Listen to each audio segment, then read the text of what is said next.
Hello friends. हर व्यक्ति के जीवन में कुछ ऐसी बातें होती हैं जिसको वो छुपाना चाहता है, जिसके किए जाने का उसे अफसोस होता है।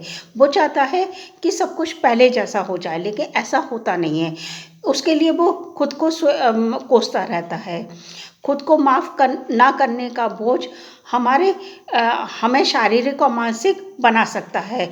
अपराध बोध, डर, हीनता की भावना, शर्मिंदगी आदि का हमारे स्वास्थ्य पर बहुत बुरा असर पड़ता है। खुद को माफ़ करने की प्रक्रिया के कुछ स्टेप्स होते हैं जिसमें हमें धीरे धीरे आगे बढ़ना होता है। आपको अपने आप से इस प्रकार बात करनी होती है जिस प्रकार आप अपने किसी प्रिय मित्र से बात कर रहे हैं। तभी आप अपने मन के बोझ को काफ़ी हद तक कम कर सकते हैं।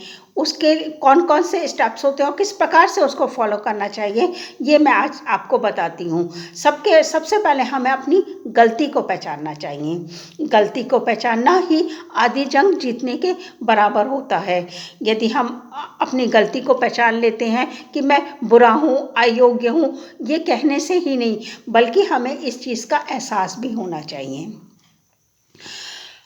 हमें अपने किए जाने का पछतावा होना चाहिए। पछतावा होना चाहिए जिससे खुद के प्रति अपराध बोध, डर, शर्मिंदगी, हीनता की भावना आदि को हमें अपने मन से महसूस करना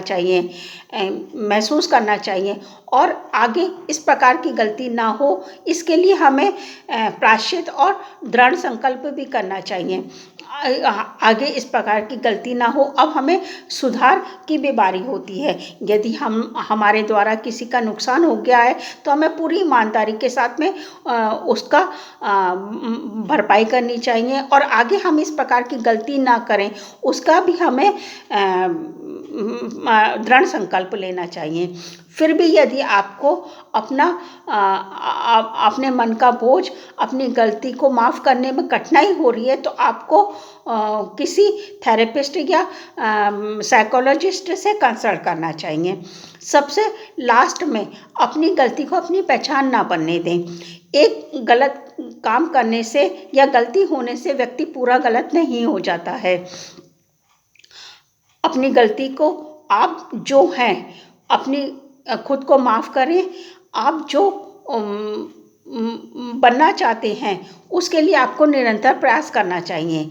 अपनी गलती को स्वीकार करना चाहिए और अपने जीवन में आगे बढ़ना चाहिए। इसी प्रकार से आप अपने को स्वयं माफ़ कर सकते हैं और अपना जीवन सुधार सकते हैं। Thank you.